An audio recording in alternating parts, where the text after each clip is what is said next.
sa China biglang lumipad at sumalpok sa kalsada. Nabuhay pa kaya ang nagmamaneho ng Tesla car? Ang lagay po ng driver ating aalamin maya-maya.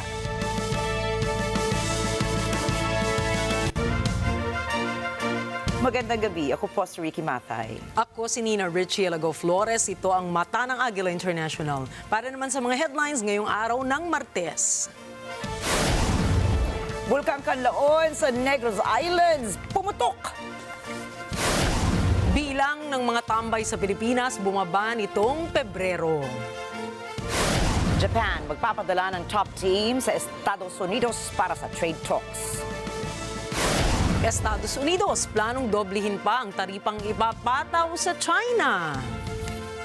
At Pangulong Donald Trump dinagdagan ng 75 days ang TikTok sale deadline.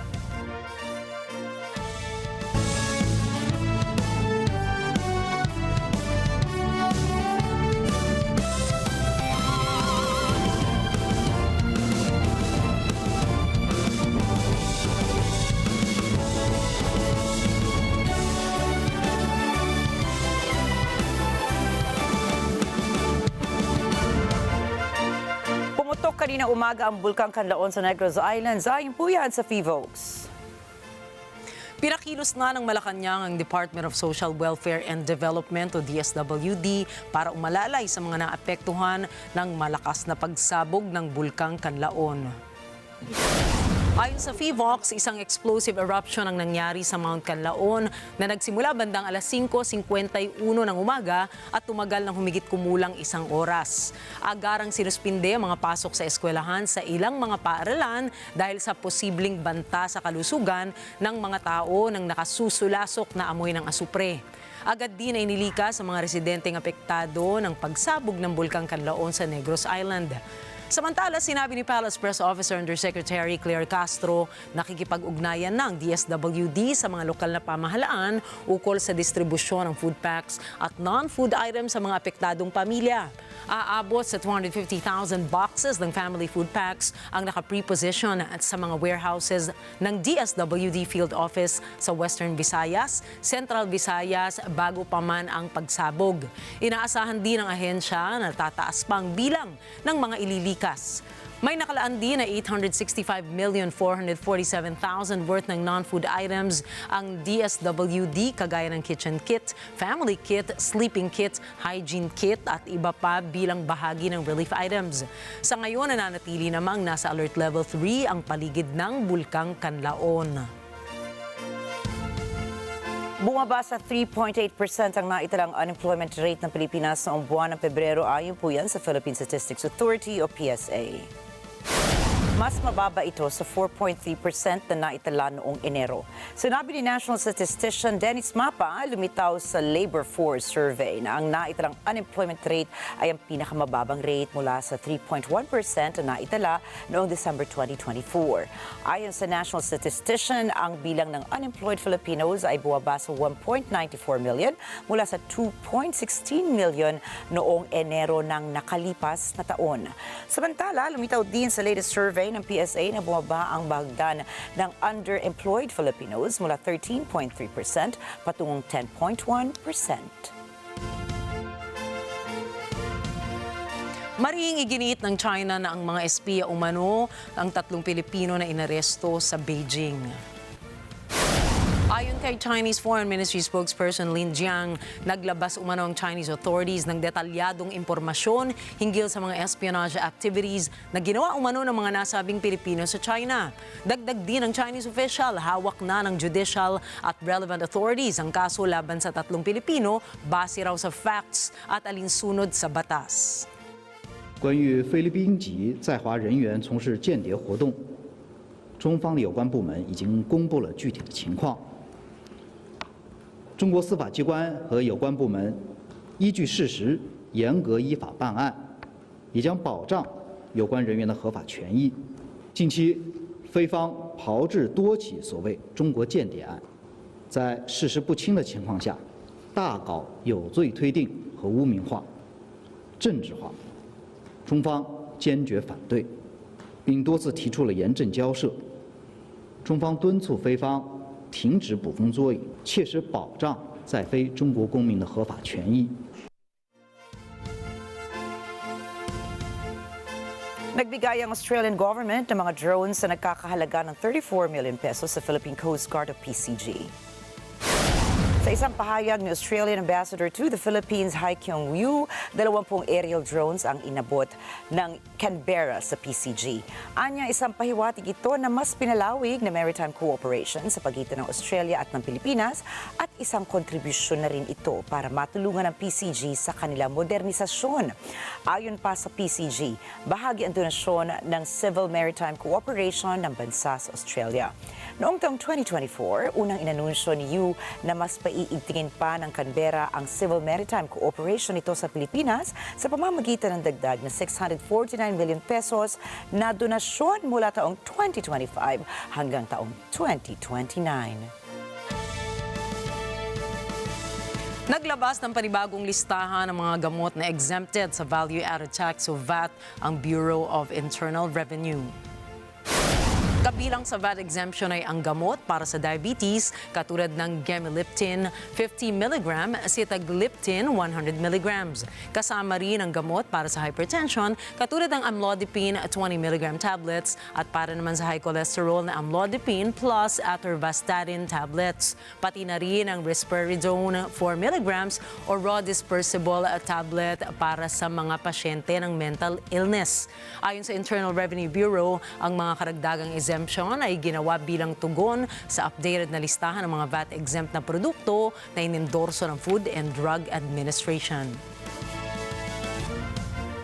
Ipinagutos ng Department of Agriculture na magpatupad ng temporary ban sa importasyon ng wild and domestic birds mula Belgium dahil naman po yan sa umiiral na bird flu outbreak.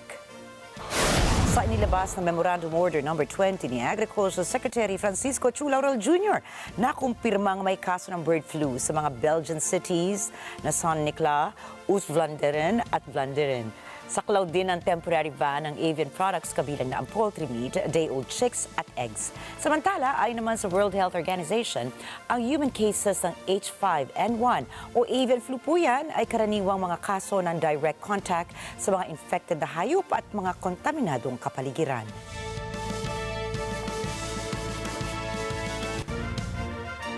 May panibagong lawyer ang makakasama sa defense team ni dating Pangulong Rodrigo Duterte sa kanyang kaso sa International Criminal Court o ICC sa The Hague. Batay sa dokumento ng ICC, hiniling ng lead counsel ng kampo ni Duterte na si Attorney Nicholas Kaufman na si Attorney Dov Jacobs para maging associate counsel ng defense team ng former president. Ayon sa LinkedIn account ni Attorney Jacobs, siya ay isang defense trial lawyer sa ICC at may 15 taon ng kasanayan sa international law, international criminal law at human rights. Siya rin ay nagtuturo sa iba't ibang universidad at nag-o-offer ng mga training ng counsel sa ICC. Nagsilbi rin si Attorney Jacobs bilang amicus curiae para sa Afghanistan and Palestine situation sa ICC.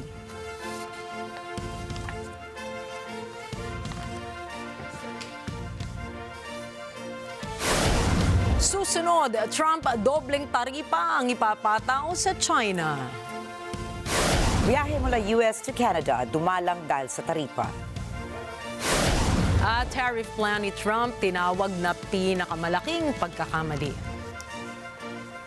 Detalye ng mga balitang yan sa pagbabalik ng Mata ng Agila International.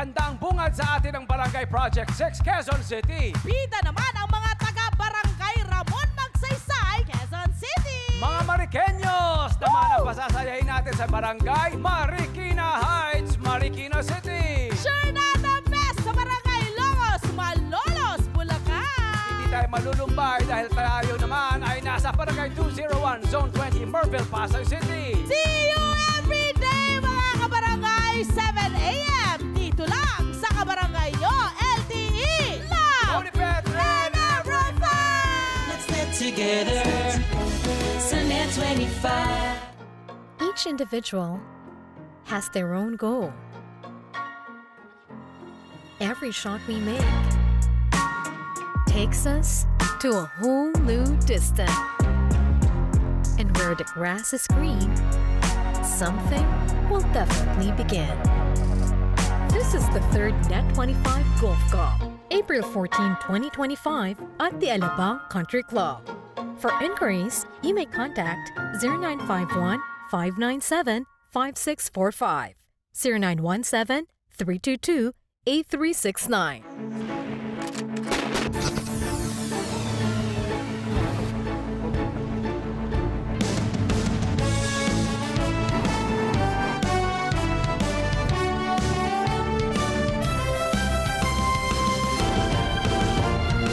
Na balita At rumaratsyad ang usapan ng bayan. ihahatid namin sa 100%! 100% ang pagbabalita. 100% talakayan. Lunes hanggang Biyernes. Alas 5 hanggang alas 7 ng umaga. Live na live sa Radyo Agila 1062 Mega Manila. At sa NET25 100%! So NET25. Let's knit together. So NET25.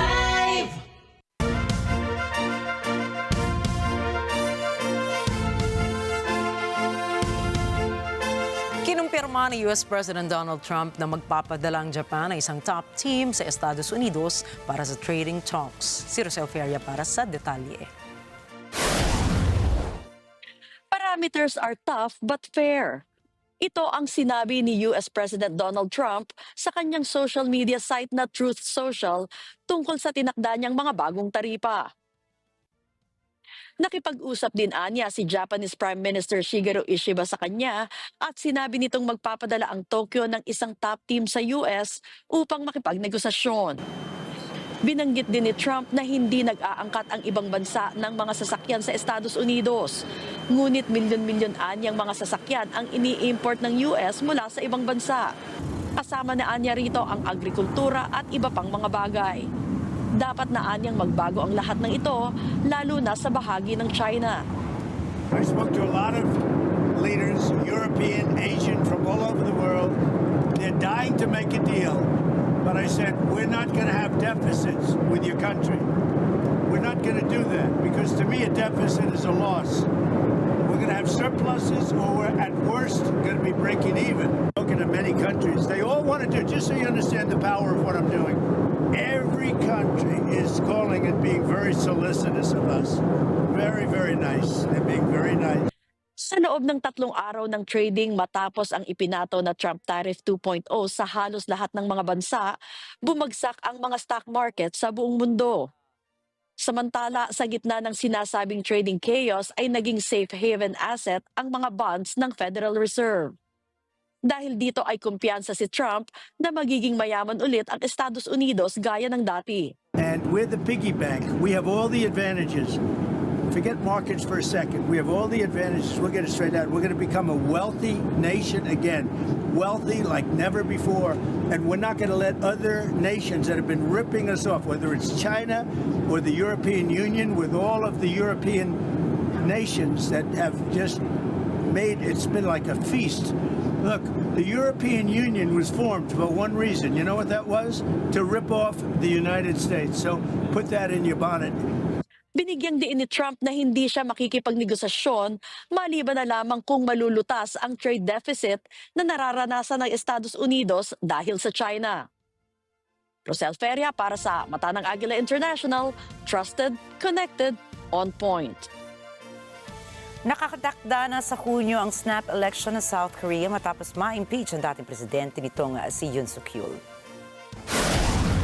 정부는 제21대 대통령 선거를 2025년 6월 3일 화요일에 실시하기로 결정했습니다. 60일이라는 짧은 기간 내에 차기 대통령을 선출하는 선거입니다. 선거에 대한 국민의 관심이 유례없이 높은 만큼 더욱 공정하고 투명한 선거가 되도록 지원하겠습니다. Inanunsyo ngayong araw ng South Korea Prime Minister na si Han Duck-soo na magkakaroon ng bansa ng snap election sa June 3 matapos mapatalsik sa pwesto si dating Pangulong Yoon. Dagdag pa ni Prime Minister Han sa pagpili ng petsa ng eleksyon ay isinaalang-alang ng gobyerno ang pagkakaroon ng smooth election operations at na mabigyan ng sapat na panahon ang mga partido ng South Korea para makapaghanda para sa kanilang pangangampanya. Sa ilalim ng South Korean law, kinakailangan nga magkaroon ng presidential election sa loob ng 60 araw matapos matanggal sa pwesto ang isang lider. 또한 선거 관련 불법 행위에 대해서는 검찰, 경찰 등 관계기관과 합동으로 엄정히 대응하고 지방자치단체와 협력하여 공무원의 선거 중립을 철저히 확보하겠습니다. Noong Biyernes, nagpasya ang Constitutional Court ng South Korea via unanimous decision na i-impeach si Yoon dahil umano sa pagmamalabis nito matapos mag-declare ng martial law noong nakaraang taon. 헌정사상 두 번째로 현직 국가 원수의 탄핵이라는 불행한 상황이 발생한 것을 무겁게 생각합니다. 주권자인 국민 여러분의 뜻을 받들어 헌법과 법률에 따라 다음 정부가 차질 없이 출범할 수 있도록 자기 대통령 선거 관리에 최선을 다하겠습니다. Sa gitna ng courtesy call press conference ni Israeli Prime Minister Benjamin Netanyahu sa Oval Office ay nagbabala si US President Donald Trump na kanyang papatawan ng dagdag na taripa ang China. With China, as you know, against my statement, they put a 34% tariff on above what their ridiculous tariffs were already. And I said, if that tariff isn't removed by tomorrow at 12 o'clock, we're putting a 50% tariff on above the tariffs that we put on. Ayon kay Trump na kanya itong ipatutupad kapag hindi binawi ng China ang 34% na retaliatory tariff nito sa Estados Unidos. Git ng presidente, daragdagan nito ng halos 50% ang ipapataw niyang taripa sa China na mangangahulugang nasa halos 100% tariff rate na sa lahat ng Chinese products. Sa ngayon ay nagkakaroon ng pagsibol ang Chinese stock market dahil sa pagtutok ng mga lokal na negosyante sa kanyang sariling merkado habang ang Wall Street at S&P 500 ay dumaranas naman ng malaking pagbagsak dahil sa pagdepende nito sa pandaigdigang merkado. Bukod sa China, ay binatikos din ito ang Japan kung saan nakausap niya sa telepono si Japanese Prime Minister Shigeru Ishiba. Dagdag pa nito, tila minaliit ng Japan ang Estados Unidos sa usapin ng kalakalan kung kaya't marapat na maramdaman nila ang mataas na taripa. Inihalimbawa nito na hindi umano tinatanggap ng Japan ang mga sasakyan ng US pero ilang milyon ang nakukuha ng Japan gaya ng sa agrikultura at iba pa. We have many countries that are coming to negotiate deals with us, and they're going to be fair deals, and in certain cases they're going to be paying substantial tariffs. There'll be fair deals. As you know, I spoke this morning with the Prime Minister of Japan, and we had a very good conversation. They're coming. And I said, one thing, you're going to have to open up your country because we sold no cars, like 0 cars in Japan, and they sold millions of cars into our country. They don't really take our agriculture, a little bit of it just to keep us slightly happy, but they don't take what they're supposed to be taking. So we have a great relationship with Japan. We're going to keep it that way, but they're coming in to meet, and other countries are coming in. Hindi rin nakaligtas ang European Union sa taripa o tirada ni Trump kung saan sinabi niyang handa siyang harapin ang EU sa isang trade war kung upang mabawi ang halos 350 billion trade deficit na nakukuha ng Estados Unidos mula sa Europa. Kasunod dito ay ilang araw lang ang nakalipas nang sabihin ni European Commissioner President Ursula von der Leyen na handa ang buong European bloc na magpatupad ng umano'y countermeasures upang pigilan ang tinatawag nilang mapang-aping retaliatory tariff policy na ipinataw ni Trump noong simula pa lamang ng Abril. The European Union's been very bad to us. They don't take our cars. like Japan in that sense. They don't take our agricultural product. They don't take anything practically. And yet they send millions of cars in a year, Mercedes-Benz, Volkswagen, BMWs. They're sending millions and millions of cars into the U.S., but we don't have a car that's been sold to the European Union or other places, but let's go for the European Union. And it's not going to be that way. It's got to be fair and reciprocal. It's got to be fair. It's not fair. We have a deficit with the European Union of $350 billion. And it's going to disappear fast. And one of the reasons and one of the ways that that can disappear easily and quickly is they're going to have to buy our energy from us because they need it. They're going to have to buy it from us. They can buy it. We can knock off $350 billion in 1 week. Sinasabi ng ilang news outlets na nababahala ang Royal Navy sa mga super yachts na pagmamayari ng mayayamang Russians. Alamin po natin kung bakit. Mula kay DJ Angelo Cabansag. Ayon sa ilang media sources, naniniwala ang Royal Navy ng United Kingdom na ang mga luxury super yacht na pagmamayari ng mga mayayamang Russians ay sangkot sa spying activities. Ayon sa tatlong defense sources, ang mga Russian super yacht ay nagsagawa raw ng underwater reconnaissance sa paligid ng Britanya. Minomonitor nila ng mga dambuhalang yate ang 4 na nuclear-capable Vanguard submarines ng United Kingdom.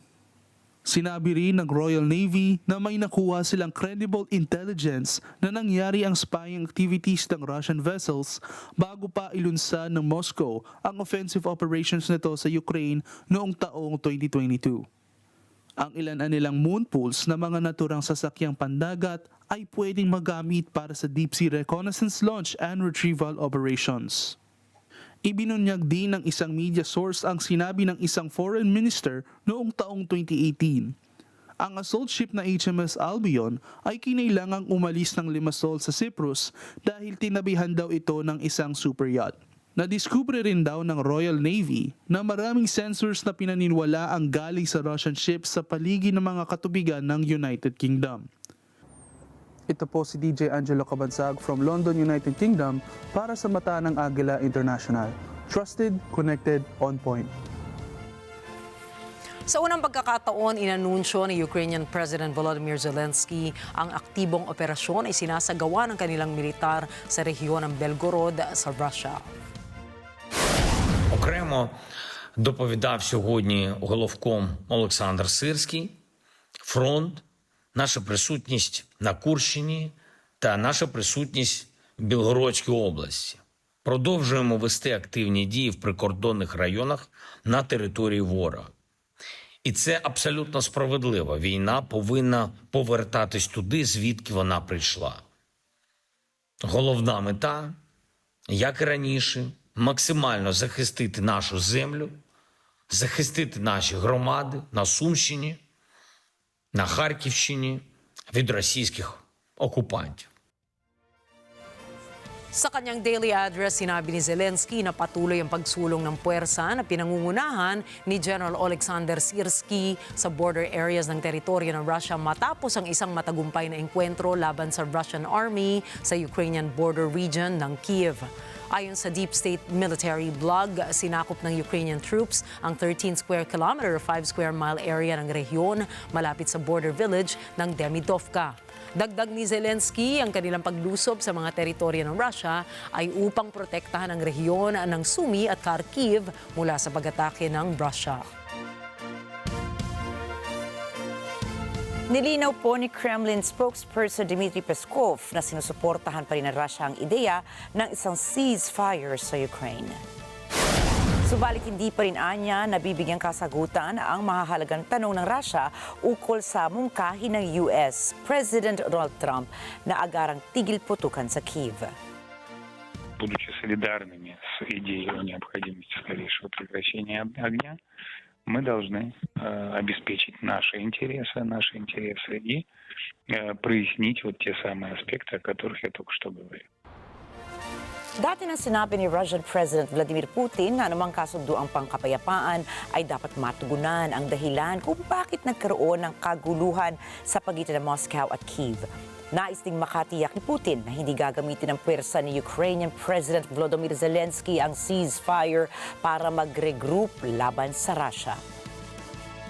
Президент Путин действительно поддерживает идею о необходимости прекращения огня, но до этого предстоит ответить на целый ряд вопросов. Эти вопросы висят в воздухе, пока ответа на них никто не дал. Связано это и с неподконтрольностью киевского режима, и с невозможностью киевского режима контролировать действия целого ряда экстремистских и националистических подразделений, которые просто не слушаются Киев.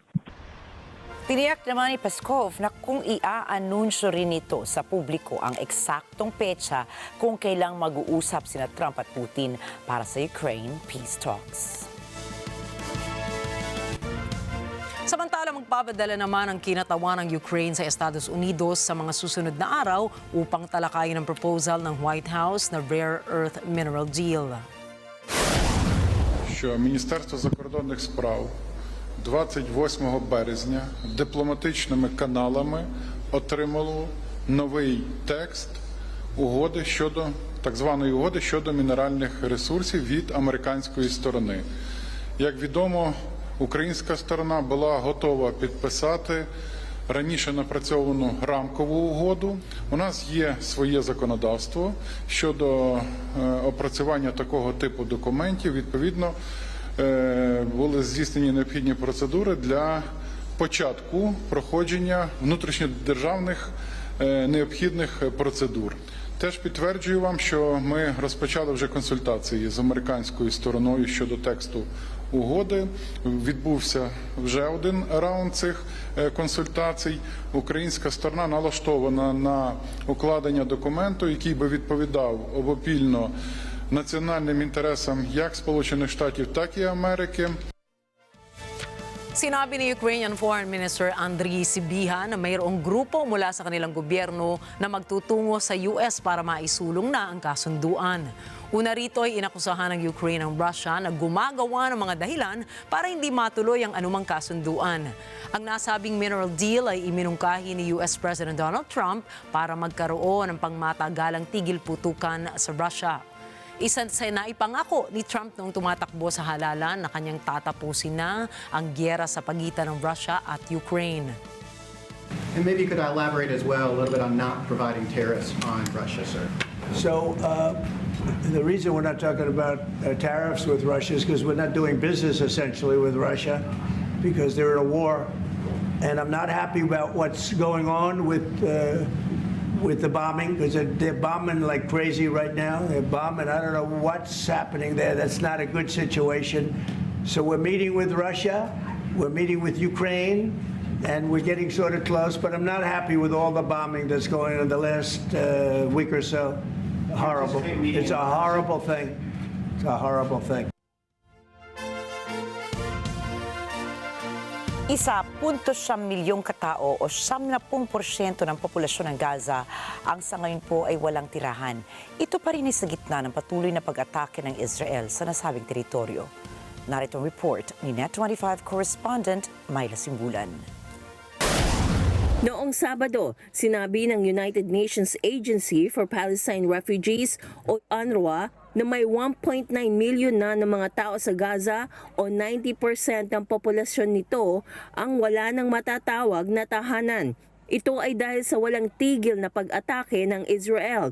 Kasama sa mga displaced o inilikas ay libo-libong mga bata na bukas makalawa ay pinangangambahang baka mapabilang na rin sa mga nasawi. Sa X, sinabi ng UNRWA na ang pagguho ng 2 buwang ceasefire mula noong 18 ng Marso ang mitya ng panibagong agos ng pagdikas. Dahil dito, higit 142,000 na ng mga tao ang agad na naapektuhan sa loob lamang ng 5 araw. Sa nakaraang 24 oras lamang, may 6 na pong bangkay at 162 na sugatan ang dinala sa medical facility sa Gaza. Ayon sa tala, ang nasa higit 50,000 na ang bilang ng namamatay sa Gaza. Higit 115,000 naman ang sugatan simula maglaban ang Israel at Hamas noong Oktubre 2023. Mula nang ipagpatuloy ng Israel ang operasyong militar nito sa Gaza noong March 18, higit 1,300 na Palestinians na ang namatay. Samantalang halos 3,200 naman ang sugatan. May nasimbulan para sa mata ng Agila International, trusted, connected, on point. Tila naaapektuhan na pati daloy ng turismo mula Canada papasok ng Estados Unidos. Batay po sa Canadian travel companies, dumadalang ang bilang ng mga turista mula sa bansa papunta ng US. Alamin naman natin ang mga detalye ng balita niyan mula kay NET25 correspondent Cherry Recolizado.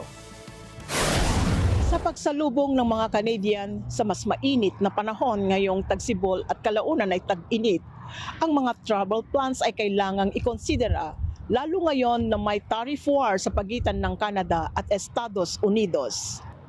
Ayon sa Air Canada, bumaba ang mga flight bookings nila patungong US dahil halos karamihan ng mga Canadian ay nagdadalawang isip na pumunta sa mga popular na pasyalan sa US. Karamihan sa mga Canadian Airlines ay dinadamihan ang kanilang domestic routes at binabawasan ang kanilang biyahe patungo sa US, bunsod ng national pride at pagprioridad sa Canada kaysa sa bansa na ang presidente nila ay patuloy na nagsasabi ng mga annexation threats at pagtaas ng taripa. Napapansin ng mga local tourism operators sa Ontario na dumarami ang mga Canadian na pinipiling magbakasyon sa loob ng probinsya at magtungo sa mga destinasyon gaya ng Prince Edward County, Picton, Sauble Beach, and Beaver Valley sa Ontario. Ayon sa Niagara Falls Tourism, umiigting ang pagkamakabayan ng mga Canadian. Samantala, batay sa survey ng Destination Ontario, 75% ng mga Amerikano ang nagsasabing hindi nakakaapekto ang tensyon sa pagitan ng US at Canada upang bumisita sa Ontario. Ang katunayan, sabik ang ilan sa mataas na palitan ng pera ng US at Canada. Cherry Recolizado, Toronto, Ontario, para sa mata ng Agila International. Trusted, connected, on point. May posibilidad na maiatras ang landmark case ng US Federal Trade Commission o FTC laban sa Meta dahil umano sa lumalaking ugnayan ni US President Donald Trump at Meta CEO Mark Zuckerberg. Nagsimula ang mga usapin matapos bigla ang bumisita si Zuckerberg sa White House noong nakaraang linggo, kung saan umapela umano ito kay Trump tungkol sa nalalapit na paglilitis. Ayon kay Meta spokesperson Andy Stone, tungkol sa liderato ng American technology lamang ang naging usapin ng dalawa at walaan niyang kinalaman sa nalalapit na antitrust trial. Ang antitrust trial na inilunsad ng FTC ay nag-ugat pa noong unang termino ni Trump, kung saan isinasaad ng ahensya na minanipula ng Meta ang kompetisyon para makuha ang mga apps na Instagram at WhatsApp na nagdulot din ng pinsala sa mga konsumer. Nagpahayag naman ang pag-aalala ang ilang mambabata sa Washington tungkol sa naging pagbisita ni Zuckerberg na nagpasimula ng mga bulong-bulungan na babrasuhin ni Trump ang FTC na magkaroon ng settlement sa Meta. Ayon sa mga eksperto, sumasailalim sa matinding pressure ang presidente mula sa mga tech oligarchs katulad ni Zuckerberg, Musk at Bezos. Kinwestiyon naman ng ibang senador mula sa Democratic Party ang kapangyarihan ng Pangulo na ipatigil ang kaso laban sa Meta. Ang iba naman ay naninindigan na dapat buwagin ng US government ang Meta conglomerate. Magsisimula ang antitrust trial sa darating na Abril 14 na maaaring magresulta sa pagbebenta ng Instagram at WhatsApp ng tech giant kung ito ay hindi makalusot sa paglilitis. Ayon naman sa European Union Trade Commissioner, tinatamaan ng US tariffs ang exports ng bansa na nagkakahalaga ng 380 billion euros or that's $416 billion. Narito po ang karagdagang detalye mula kay Asi Sakmar. Dahil sa laki ng halaga ng EU exports na naapektuhan ng taripa ng US, sinabi ni EU Trade Commissioner Maroš Šefčovič na tutugon ang Unyon gamit ang sariling taripa nito. Sinabi ni Šefčovič na 380 billion euros o $416 billion na halaga ng EU exports papuntang US ang apektado. The current trade situation with the United States, our most significant partner, is in a tough spot. A range of tariffs is hitting a significant portion of EU exports. In fact, 380 billion euros worth of EU exports to the US. So we are talking here some 70% of our total exports are facing tariffs of 20% or 25% or even higher when combined with existing most favored nation tariffs like 27.5% duty on passengers' cars altogether. Kabilang sa mga produktong tinamaan ng US tariffs ay ang bakal, aluminyo at mga sasakyan. Gayun din ang 20 blanket levy sa iba pang mga produkto. Ani Šefčovič, bumalangkas na ang European Commission ng countermeasures nito na ipadadala sa EU member states. All the deadlines here are clearly determined by the legal process, so we will be distributing the final list this evening. We expect the vote on Wednesday, and once this is done, so the collection of the duty starts as of 15th of April for the first part, and in full respect of WTO methodology, second part will kick in 30 days later, so we are talking about the 15th of May. Dagdag ni Šefčovič, sisimulan ng US na mangolekta ng unang singil nito sa US imports mula 15 ng Abril at muli sa 15 ng Mayo. Ayon sa Commissioner, wala pa itong nakikitang hakbang mula sa US ukol sa solusyong katanggap-tanggap. Anya kung walang kasunduang magaganap, hindi na makakaantay ang EU na magpataw na rin ng ganting taripa sa US. Inaasahang makabubuo ng pakete ng countermeasures ang 27-nation bloc sa katapusan ng Abril bilang ganti sa taripa ng US. Ashley Sakmar para sa Mata ng Agila International, trusted, connected, on point. Ayon sa isang analyst, ang tariff plan ni US President Donald Trump ang pinakamalalang pagkakamali ng administrasyon sa loob ng 100 taon. Alamin natin ang mga detalye mula kay NET25 correspondent Rose Papa Angeles sa Washington, D.C. Bumagsak ang US stock market ng dalawang magkasunod na araw matapos ang anunsyo ni Pangulong Donald Trump ukol sa reciprocal tariffs nito laban sa halos lahat ng bansang nagpapasok ng produkto sa Estados Unidos. Ayon kay Wedbush Securities Senior Equity Research Analyst Dan Ives, ito ang simula ng gyera ng taripa. It's an economic Armageddon that was unleashed by Trump, and the tariff war has begun, and we believe, this could set tech stocks and the tech industry in the U.S. back, potentially a decade. Ayon kay Ives, ito ang pinakamagandang nangyari para sa China, subalit ito rin ang pinakamalalang pagkakamaling nagawa ng Washington sa loob ng 100 taon. The tariff war has begun. China's not just going to sit down. Ironically, this is the best that ever happened to China. China tech is going to steamroll ahead.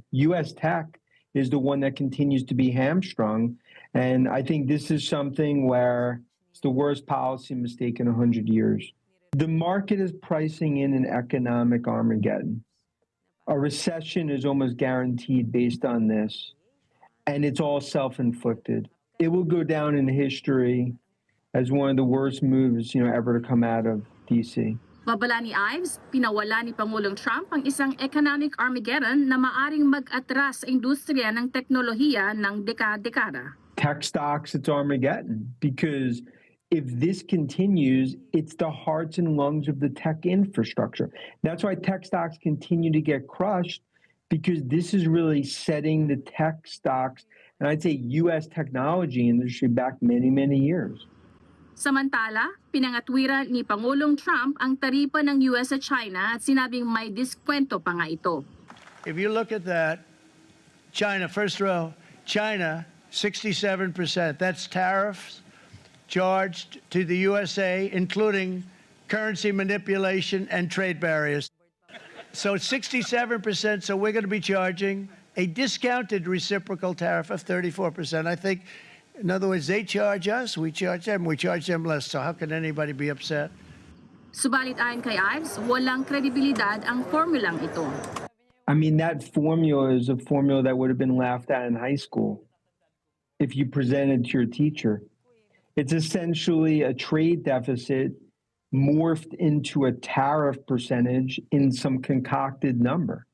And that's part of the problem. There's no credibility. And how do you even negotiate with a number that's so absurd? Ayon kay Ives, halos garantisado na ang recession sa mga darating na buwan. Sa kabila nito, nanindigan si Pangulong Trump na ang reciprocal tariffs sa mga bansa ay dahil ginagawa nila ito sa US, gagawin ito ng US pabalik. Rose Papa Angeles, Washington, D.C. para sa mata ng Agila International. Trusted, connected, on point. Susunod, kotse sa China lumipad. Sunog sa Paris, pinagtulungang aplahin ng daan-daang bumbero. At TikTok, binigyan ng 75-day extension. Detalye ng mga balitang yan at iba pa ring mga balita sa pagbabalik ng Mata ng Agila International.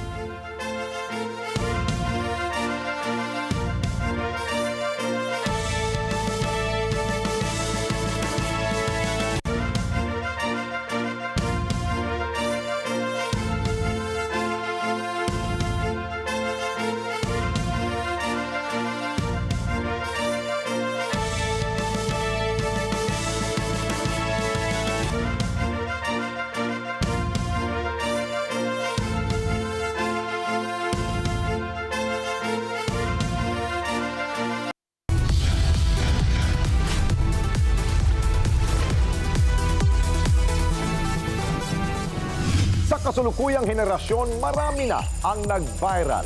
Dahil po yan sa kanilang ginagawang pagtulong sa kapwa.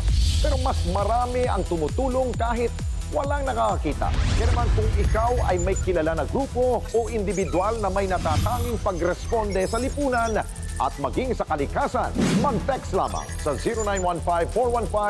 0915-415-1035 o mag-email sa responde@net25.com at magpadala ng mensahe sa ating Facebook page at NET25 TV.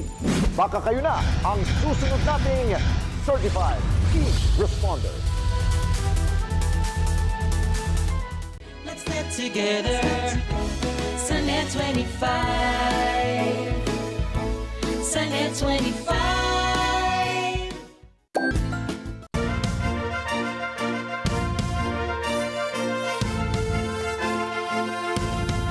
Mabilis naman pong bumangga ang isang Tesla Model Y sa isang million flower bed sa Chongqing, China. Sa lakas ng impact, naku, makita niyo po, lumipad pa ito sa ere na kaagad naman bumagsak sa mga nakaparadang sasakyan. Himala namang nakaligtas ang driver na nagtamo lamang ng minor injuries. Makikita po sa camera footage na sinubukang iliko ng driver ang Tesla sa flower bed kung saan naman ito tuluyang sumalpok. Ayon naman sa data na nakalap mula sa nasirang kotse, lumalabas na hindi nakapagpreno ang driver na posibleng humantong sa human error dahil sa single-pedal driving mode. Patuloy namang iniimbestigahan ng lokal na otoridad ang nasabing insidente. Natangay naman sa kalsadang isang inflatable castle ng amusement park sa Zhengzhou, Henan Province dahil sa dagdaang malakas na hangin.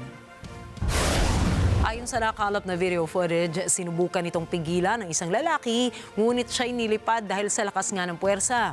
Mabilis na tumulong ang mga bystanders upang makontrol ang sitwasyon.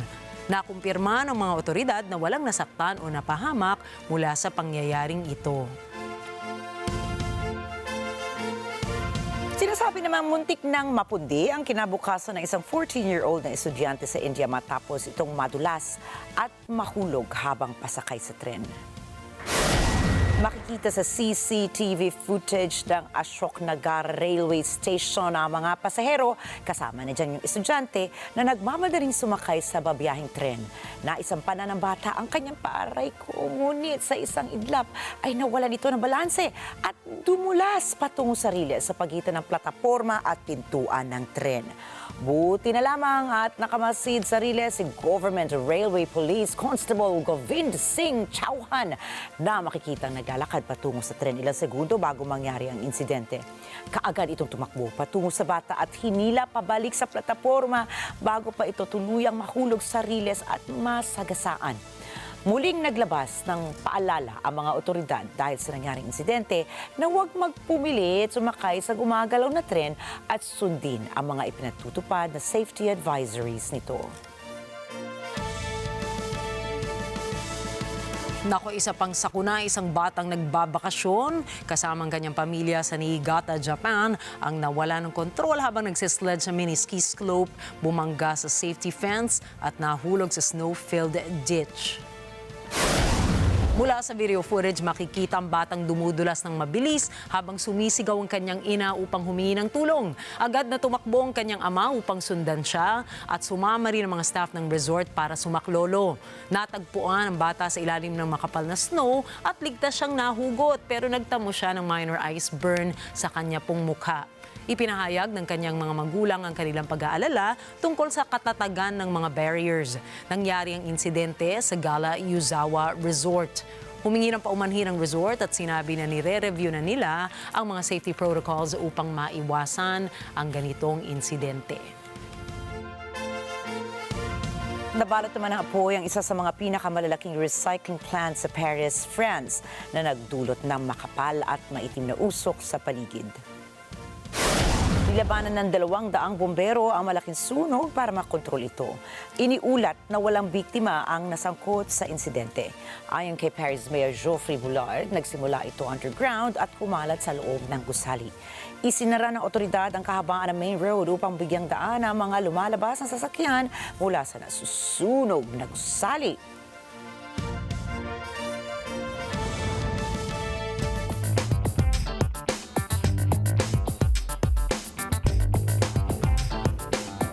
Bumagsak sa 10% ang shares ng Tata Motors ng India kasunod ng 25% reciprocal tariff ni US President Donald Trump. Itinigil naman ng Jaguar Land Rover unit o JLR ng Tata ang pag-export ng British-made cars nito sa Estados Unidos matapos maging epektibo na ang dagdag taripa ni Trump. Ayon sa datos, pangalawang Estados Unidos sa pinakamalaking importer ng mga kotse na gawa sa Britanya, kasunod ng European Union na may halos 20% na market share. Kabilang din sa growth market ng JLR ang US noong nakaraang taon. 2/3 ng kabuuang kita ng Tata Motors ay dahil sa sales account ng JLR. Katunayang malaki ang ambag ng Jaguar Land Rover unit sa profit and cash flow ng Tata. Dahil rito, naniniwala ang ilang business experts na isang Tata Motors sa biggest losers ng malawakang dagdag taripa ni Trump.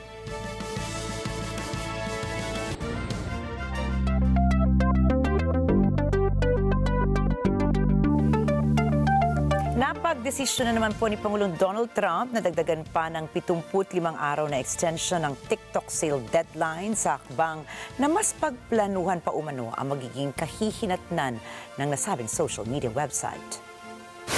Sa inilabas sa Truth Social post ng US President, dito niya piniliwanag ang dahilan ng kanyang 75-day extension sa TikTok. Anya na isang kanyang administrasyon na makipagsosyo na maayos sa China at alam niyang hindi masaya ang Beijing sa ipinataw na reciprocal tariffs ng Estados Unidos sa kanila. Iginiit din ni Trump na hindi niya gustong mawala ang TikTok at mahalaga ito umano sa kanya.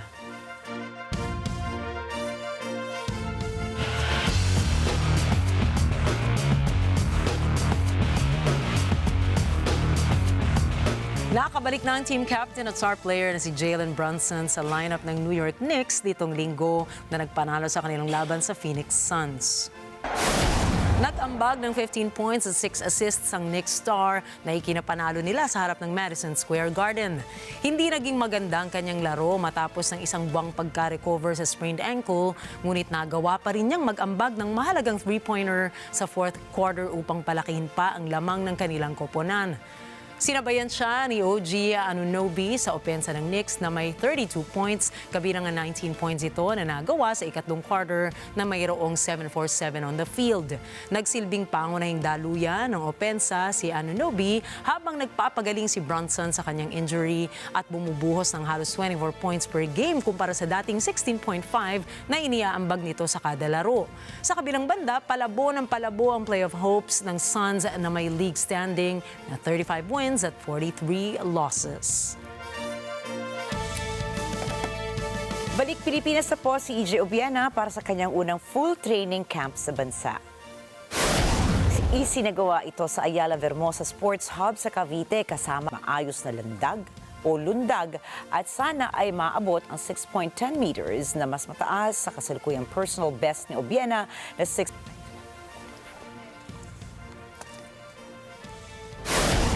Susunod, most expensive theme park bubuksan na sa Mayo. At Galapagos tortoise nag-hatch sa isang zoo sa Philadelphia. Habang abangan naman ang iba pang mga storya pagdating ni Alma Angeles at ng Mata ng Agila World News. Iba pang detalye ng mga balita sa pagbabalik ng Mata ng Agila International.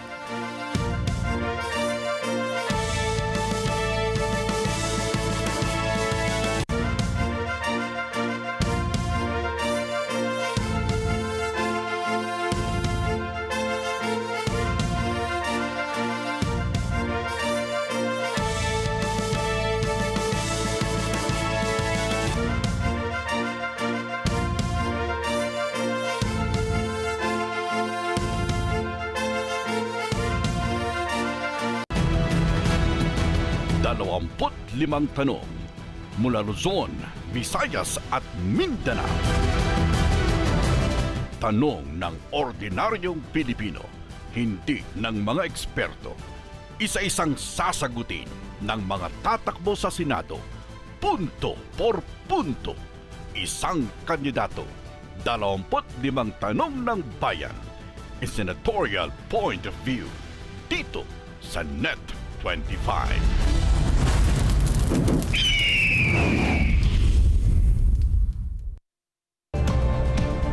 Thinking as a network, acting as one. A show about visionaries and their projects.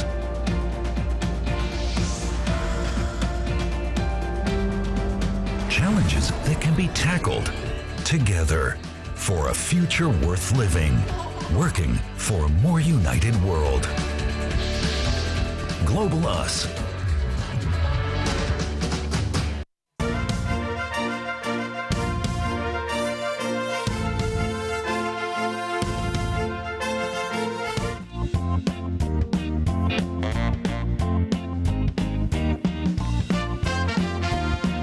Magbubukas na sa darating na May 22 sa Orlando, Florida ang tinaguriang most expensive theme park sa mundo, ang pinakaabangang Universal theme park na Epic Universe. Ang Epic Universe Theme Park ay binubuo ng 5 mini theme parks na may sari-sariling rides, live shows at attractions na may inspirasyon sa aesthetic ng iba't ibang mga franchises. Sa gitna ng Epic Universe, matatagpuan ang Celestial Park na may double roller coaster at carousel na hango sa iba't ibang mga constellations. Mayroon ring mini theme park para sa sikat na franchise na Harry Potter, kung saan maliban sa mga rides ay matatagpuan ang live show na Les Cirque Arcanus. Tampok naman sa mga attractions ng Super Nintendo World ang iconic characters ng Mario Kart tulad nila Mario, Donkey Kong, Princess Peach at Bowser. Maaring mag-water gun habang nasa boat ride sa Isle of Berk, ang bahagi ng theme park na hango sa kilalang franchise na How to Train Your Dragon. Para sa mga mahilig naman sa horror genre, sa Dark Universe matatagpuan ang nakapangingilabot na animatronics ng mga sikat na karakter katulad ni Frankenstein. Mahigit $7 bilyong ang ginasto sa pagpapatayo ng nasabing theme park. Sinimula ng construction ng theme park taong 2019 at inaasang magbubukas ngayong taon matapos maantala ng pandemya. Ang single-day tickets ng Epic Universe ay nagkakahalaga ng $139 para sa mga bata at $199 naman para sa mga adults. Ito naman po, ikinatuwa ng management ng Philadelphia Zoo ang unang hatchling ng kanilang 4 na critically endangered Western Santa Cruz Galapagos tortoise, is a milestone event sa loob ng halos 150 years ng institusyon. Ayon sa zoo, ang hatchling ay mula sa centenarian parents na sina Mommy at Abrazo. Sila ay bahagi ng breeding program ng Association of Zoos and Aquarium na layong mapataas ang survival rate ng isang hayop. Lumabas sa kanilang eggshell ang unang hatchling noong February 27 kung saan naging mahigpit ang monitoring ng zoo sa iba pang mga tortoise eggs. Inaasahan kasi na sa mga susunod na linggo ay maaaring mapisa ang mga ito. Magkakaroon ng public debut ang mga hatchlings sa April 23 bilang bahagi ng 93rd anniversary ng arrival ng kanilang nanay sa nasabing zoo. Batay sa International Union for Conservation of Nature, ang Western Santa Cruz Galapagos tortoise ay naging critically endangered dahil sa human-wildlife conflict, invasive species at habitat loss. At narito po kami para maghatid ng balita saan mang dako na mundo. Magandang gabi po. Ako po muli si Ricky Matay. Ako naman si Nina Richie Alago Flores. Ito po ang mata ng Agila International. Para naman sa iba pang mga balitang nangyari rin sa iba't ibang panig ng mundo, punta po tayo kay Alma Angeles para sa mata ng Agila World News. Take it away, Alma.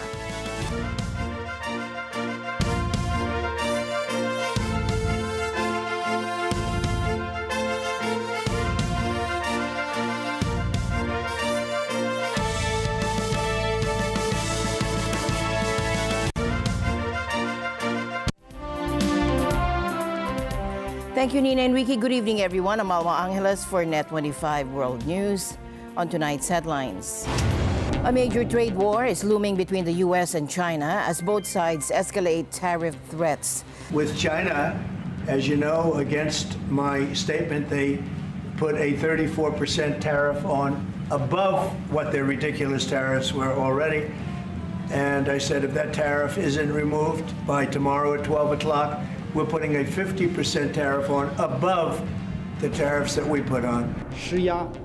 Resorting to pressure, threats and blackmail is not the right way to engage with China. China will take all necessary countermeasures to resolutely safeguard its legitimate and lawful rights and interests.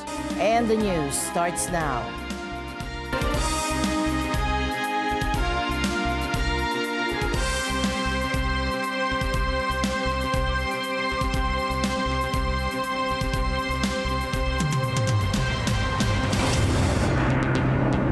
A major trade war is looming between the U.S. and China as both sides escalate tariff threats. The economic fallout has triggered widespread concern about a potential global recession. Sometimes you have to take medicine to fix something, according to Trump. Let's listen in. What's going to happen with the market, I can't tell you, but I can tell you our country has gotten a lot stronger. And eventually, it'll be a country like no other. It'll be the most dominant country economically in the world. Is there pain in the market at some point you're unwilling to tolerate this idea of a Trump put? Is there a threshold? I think your question is so stupid. I mean, I think I don't want anything to go down, but sometimes you have to take medicine to fix something. Now, China is responding with its own dose of retaliation. Just days after President Trump dismissed market concerns, China has struck back. Beijing imposed its own tariffs on U.S. goods and announced export curbs on rare earths, a crucial resource. And President Trump is now doubling down, threatening even more punitive measures against China. With China, as you know, against my statement, they put a 34% tariff on above what their ridiculous tariffs were already. And I said if that tariff isn't removed by tomorrow at 12 o'clock, we're putting a 50% tariff on above the tariffs that we put on. So they've gone for years. They've become a rich country because of people, again, that were in the White House that allowed this to happen. Hundreds of billions of dollars a year they'd make on us on trade, and it shouldn't be that way. And I have a great relationship with President Xi. I hope it's going to stay that way. I have great respect for China. But they can't do this. China is vowing to fight to the end if President Trump follows through on his threat to raise tariffs on Chinese goods to 50%. I would like to reiterate that there are no winners in a trade war or a tariff war. Protectionism offers no way out. The Chinese people do not provoke trouble, but we are not afraid of it. Resorting to pressure, threats and blackmail is not the right way to engage with China. China will take all necessary countermeasures to resolutely safeguard its legitimate and lawful rights and interests.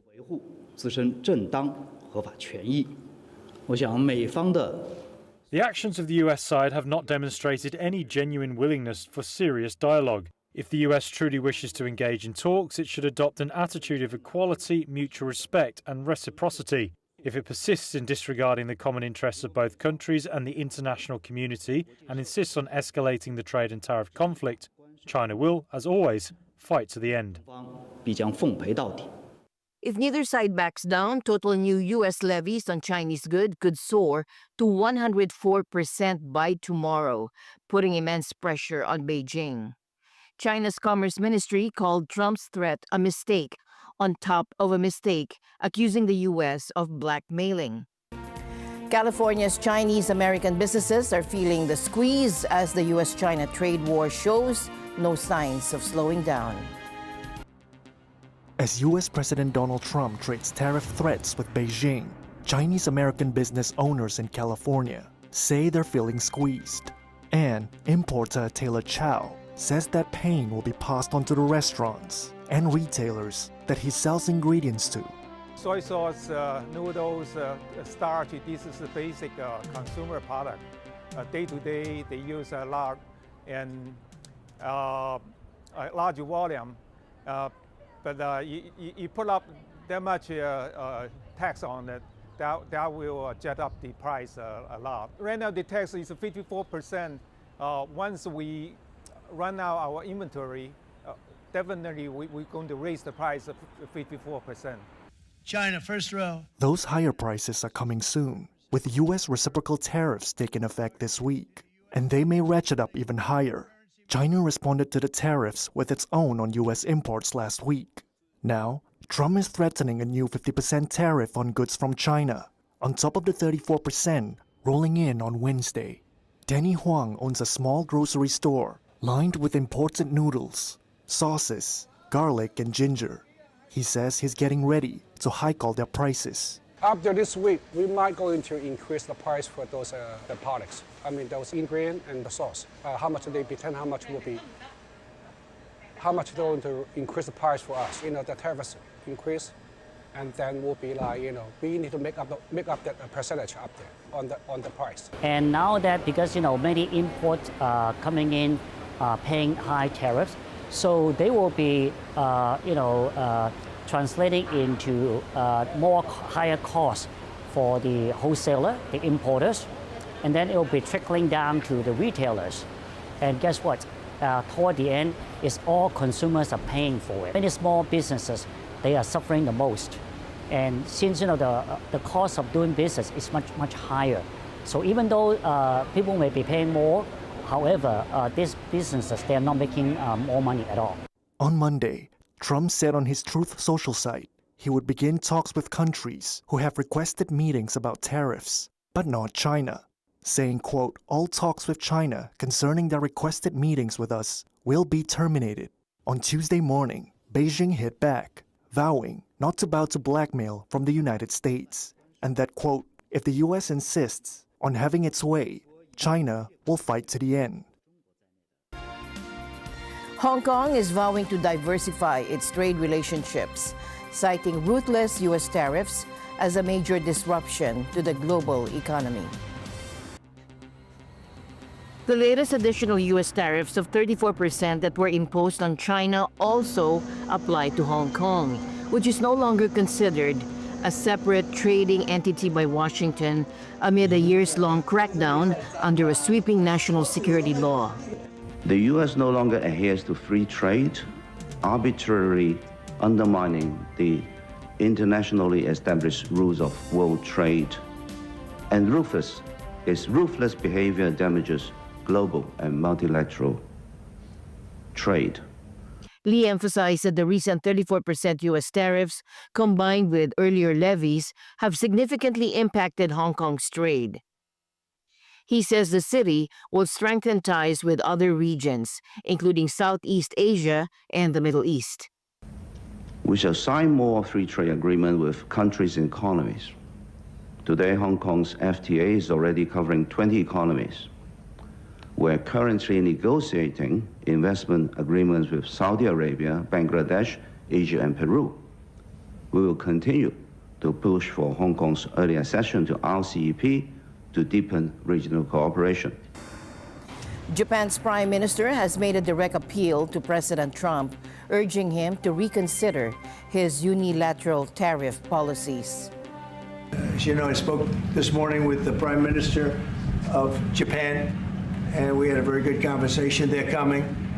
And I said, one thing, you're going to have to open up your country because we sold no cars, like 0 cars in Japan, and they sold millions of cars into our country. They don't really take our agriculture, a little bit of it just to keep us slightly happy, but they don't take what they're supposed to be taking. So we have a great relationship with Japan. We're going to keep it that way, but they're coming in to meet, and other countries are coming in. In a 25-minute phone call, Prime Minister Ishiba Shigeru called on President Trump to pursue a win-win approach to trade instead of imposing unilateral tariffs. Ishiba stressed Japan's significant investment in the U.S., emphasizing that Japan has been the largest investor in the U.S. for the past 5 years. 私から大統領に対し、日本が5年連続で世界最大の対米投資国であると旨を述べつつ、アメリカの関税措置により、日本企業の投資余力が減退することを強く懸念していると。本日の首脳間のやり取りを踏まえまして、双方において担当閣僚を指名し、協議を続けていくということにいたしました。我が国といたしましては、こうした協議を通じて、アメリカ合衆国に対し、措置の見直しを強く求めていくものであります。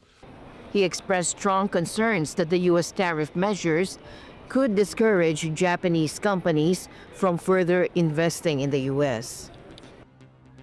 Meanwhile, Singapore's Prime Minister Lawrence Wong expressed disappointment over the U.S. decision to impose a 10% universal tariff rate. Speaking in Parliament, Wong emphasized that this move contradicts the global trading system the U.S. helped establish, straining the long-standing friendship between the two nations.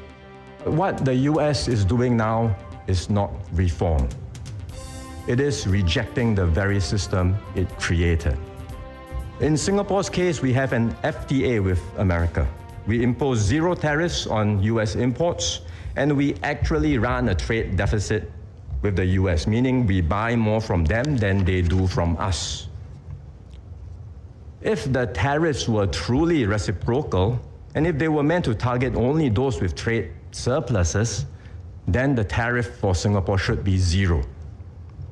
But still, we are being subjected to the 10% tariff. We are very disappointed by the U.S. move, especially considering the deep and long-standing friendship between our two countries. These are not actions one does to a friend. If other countries adopt the same approach as the US, the rules-based trading system will unravel. This will spell trouble for all nations, but smaller countries like Singapore will face greater pressures because small countries have limited bargaining power in one-on-one bilateral negotiations. So the major powers will dictate the terms, and we risk being marginalized and sidelined. A U.S. analyst is calling President Trump's tariff policy the worst policy decision in a century. E.J. Gonzalez reports. 2 days after President Donald Trump announced his reciprocal tariffs on products imported to the United States, stocks continued to take a nosedive. Senior equity research analyst at Wedbush Securities, Dan Ives, says the tariff war has begun there and China is not just going to sit down. The tariff war has begun. China's not just going to sit down. Ironically, this is the best that ever happened to China. China tech is going to steamroll ahead. U.S. tech is the one that continues to be hamstrung. And I think this is something where it's the worst policy mistake in 100 years. The CBOE Volatility Index is an options-based gauge of stock investors' anxiety about the market's near-term outlook. On Friday, it rose as much as 15.54 points to a 45.56. This is its highest since August.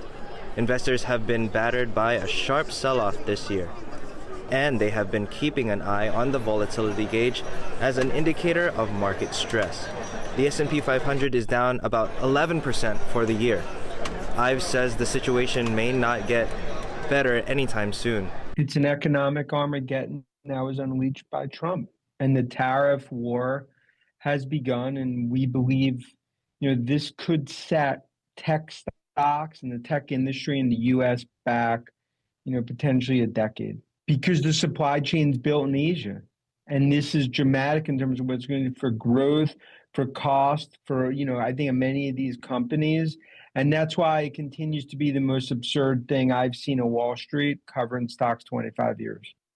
The Tariff Commission of the State Council issued an announcement to impose a 34% tariff on all imported goods originating from the United States.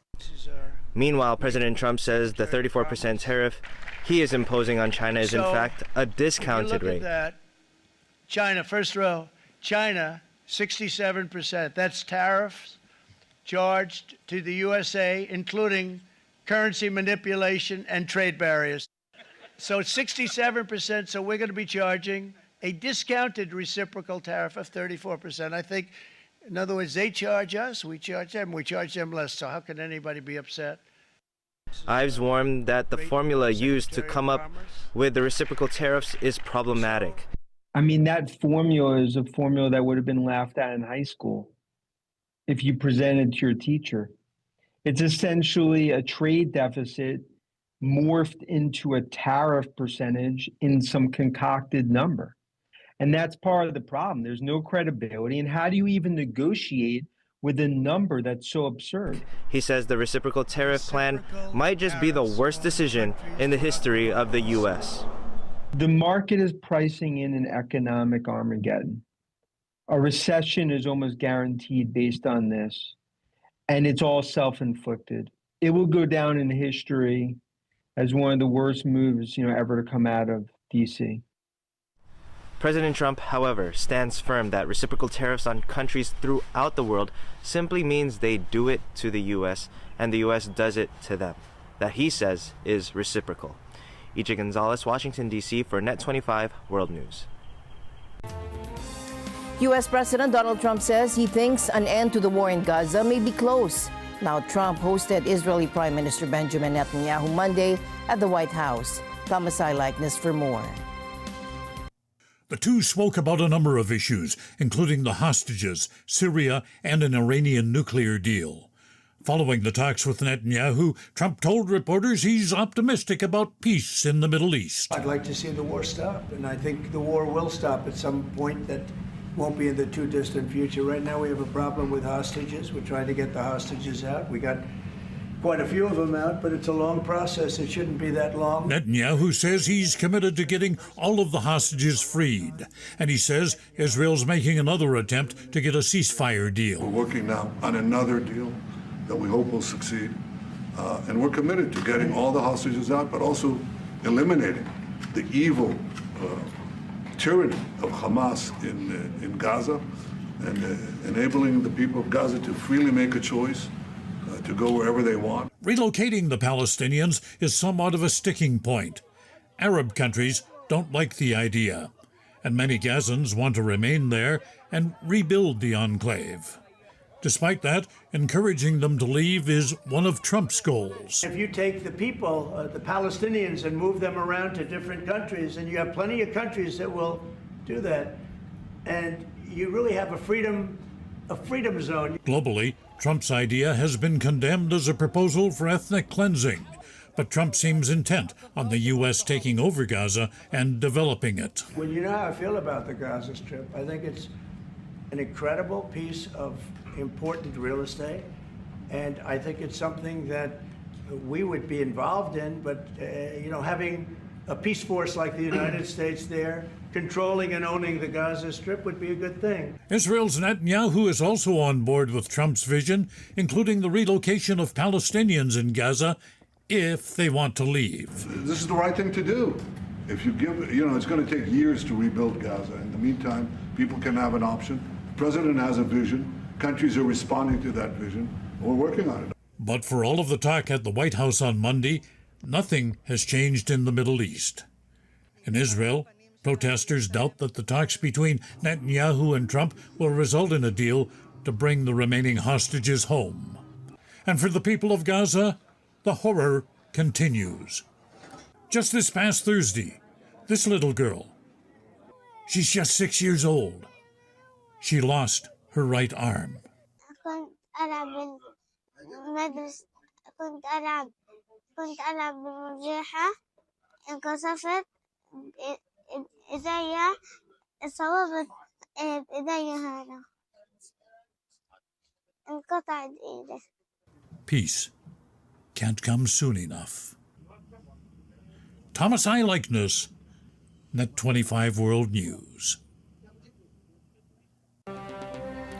NATO Secretary General Mark Rutte has visited a Japanese self-defense forces base, emphasizing the importance of U.S. military support for the alliance. One of the reasons I'm here, to really expand that relationship with the IP4 and now with the biggest IP4 partner, which clearly is Japan. So this is an important visit, and I'm really very glad that the US is sticking to that relationship with Japan. I think it's very important.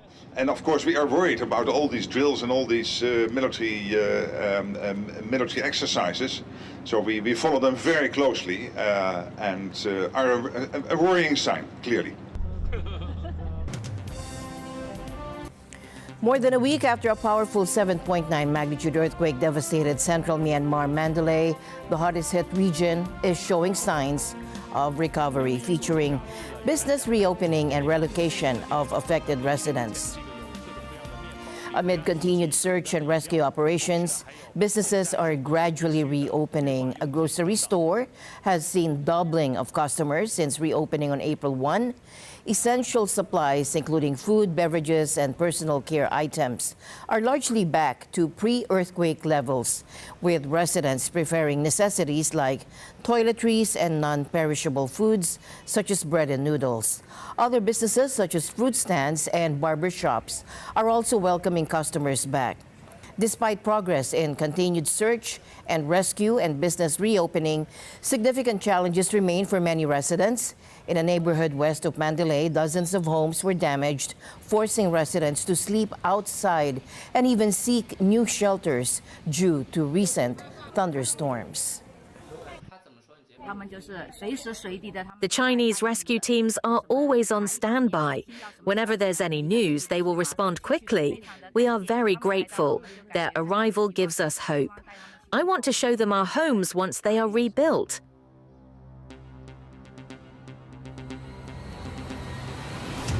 Kanlaon volcano erupted explosively early Tuesday, sending a 4,000-meter ash plume southwest. PHIVOX confirms pyroclastic density currents were observed. The eruption, which began at 5:51 a.m., has prompted authorities to maintain alert level 3, indicating a high risk of further eruptions. Back to the U.S., the Supreme Court has cleared the way for the Trump administration to deport alleged Venezuelan gang members using a rarely invoked 1798 law. However, the court's ruling comes with certain limitations. Take a look. The U.S. Supreme Court on Monday allowed Donald Trump to pursue deportations of alleged Venezuelan gang members using a law dating back to 1798 with certain limits. Trump invoked the Alien Enemies Act on March 15th to swiftly deport the alleged members of the Tren de Aragua gang. The law has historically been used only in wartime and is best known for its use to intern Japanese, Italian, and German immigrants during World War II. The same day, a Washington-based judge blocked the deportations, but Trump's administration allowed 2 planes already in the air to continue to El Salvador to be placed in the Central American country's terrorism confinement center. The administration has argued the judge had encroached on presidential authority to make national security decisions. On Monday, the Supreme Court granted the administration's request to lift the judge's order in an unsigned 5-4 ruling in which conservative Justice Amy Coney Barrett and the court's 3 liberal justices dissented. However, the court's majority placed limits on how deportations may occur and emphasized that judicial review is required. The majority wrote that detainees, quote, must receive notice after the date of this order that they are subject to removal under the act, and that, quote, The notice must be afforded within a reasonable time and in such a manner as will allow them to actually seek habeas relief in the proper venue before such removal occurs. The ruling said the court was not resolving the validity of the administration's reliance on the law to carry out the deportations. The dissenting justices, in an opinion written by Liberal Justice Sonia Sotomayor, criticized the majority's, quote, dubious conclusions in the case and for acting with just a few days of deliberation. Lee Gallant, a lawyer with the American Civil Liberties Union and the lead counsel representing the detainees, framed the court's decision as a win for his side, saying, quote, "The critical point is that the Supreme Court said individuals must be given due process to challenge their removal under the Alien Enemies Act. That is an important victory." The streets of Madrid and dozens of other Spanish cities were filled with protesters demanding action on the country's deepening housing crisis. Beverly Madrid reports from Spain. Good evening, Alma. Yes, in Madrid, amidst a sea of protesters, it's part of a nationwide movement. Hundreds of thousands have taken to the streets in over 40 Spanish cities today, demanding urgent action to address the country's soaring rents and severe housing shortage. Listen to the chants. No matter who governs, we must defend housing rights. The frustration is palpable. Activists say Spain's economic growth, while impressive, is leaving ordinary citizens behind, struggling to find affordable homes. Numbers paint a stark picture. According to property website Idealista, average rents have doubled and house prices have surged by 44% in the last decade, far outpacing wage growth. And since the 2020 pandemic, the supply of rental properties has helped. I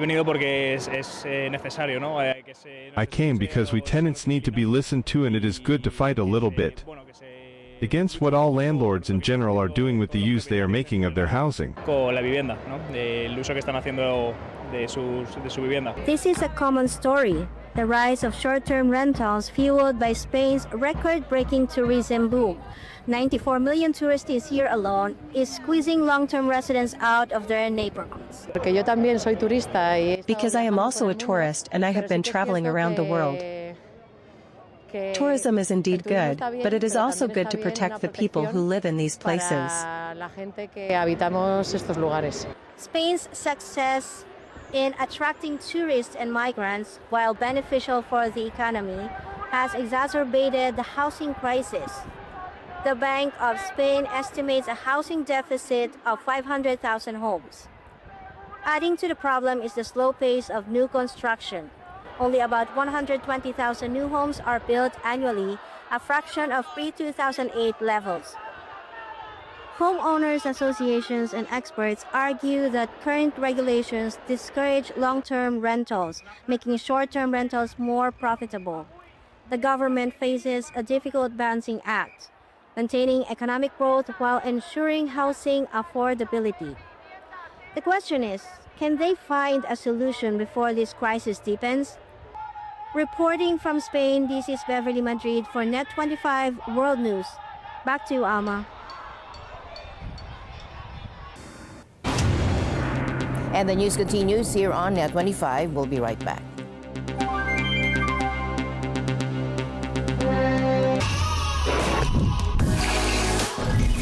Join us at the International Tax and Investment Conference Fast Forward 2025, where industry leaders and experts will explore the future of ESG investing in the Philippines. The country's already made a lot of progress in terms of creating opportunities for businesses to thrive. If you think about ESG, it should be part of the business operation. So whether it is part of the product development. We want to be global benefactors. No? We want to show the world that we're also contributing to betterment. What we're after is securing a livable planet for the next generation.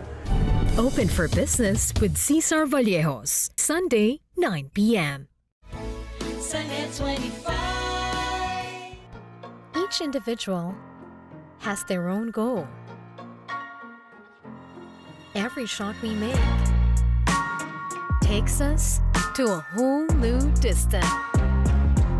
And where the grass is green, something will definitely begin. This is the third NET25 Golf Cup, April 14, 2025 at the Alabang Country. Cinemas are facing a tough battle against streaming services and a shaky economy, even as they look to big budget originals like the Brad Pitt racing film to turn things around. Take a look. As the summer season approaches, Hollywood is hoping its lineup of blockbusters will give the industry a much-needed boost. Ticket sales in the United States and Canada are running 11% behind the same point last year, according to ComScore data, and remain below pre-pandemic levels. Here's ComScore's senior movie analyst, Paul DeGarabedian. You're literally in that 18 weeks of summer, that accounts for 40% of the domestic full-year box office. So it's a vitally important time for theaters. Cinemas face competition from at-home streaming services such as Netflix, but it's hoped the Formula One movie, F1, scheduled for June and starring Brad Pitt, will mirror the $1.5 billion success of Top Gun Maverick in the summer of 2022. What audiences seem to want is the familiar, even though a lot of people decry the lack of originality. I mean, really you have to look far and wide to find one, but F1, the Formula One movie with Brad Pitt, directed by Joe Kosinski, who directed Top Gun Maverick, that for me is like an original IP blockbuster in the making. So that's really cool, and in IMAX. This team can be the heroes. Walt Disney's Marvel Studios' Thunderbolts, starring Florence Pugh, will kick off the season in May, and Marvel will follow up with the Fantastic Four First Steps in July. This island was the research facility for the original Jurassic Park. An old favourite will be revisited as Scarlett Johansson stars alongside Jonathan Bailey in Universal Pictures' Jurassic World Rebirth. We ready? Adding to the star power, one of cinema's biggest champions, Tom Cruise, teased Mission Impossible: The Final Reckoning, the film that may be his last in the action franchise.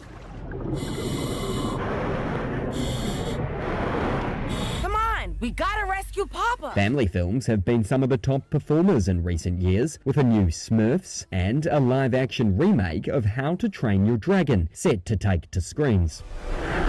Cinema operators welcomed the full schedule after disruptions from the pandemic and the 2023 Hollywood strikes. However, Republican US President Donald Trump's tariffs have sparked fears of a global economic downturn and could prove a challenge, as CEO of Cinema United Michael O'Leary explains. We're an industry which thrives on people having discretionary income. So they will take their discretionary income and they'll go to the movies, they'll go to dinner and they'll go to the movies. And so when there's uncertainty in the economic markets for any reason, people tend to not use that discretionary income as much as they otherwise would. And with that, we had tonight's broadcast. For everyone here on NET25, I'm Alma Angeles. Thank you all for joining us. Good night.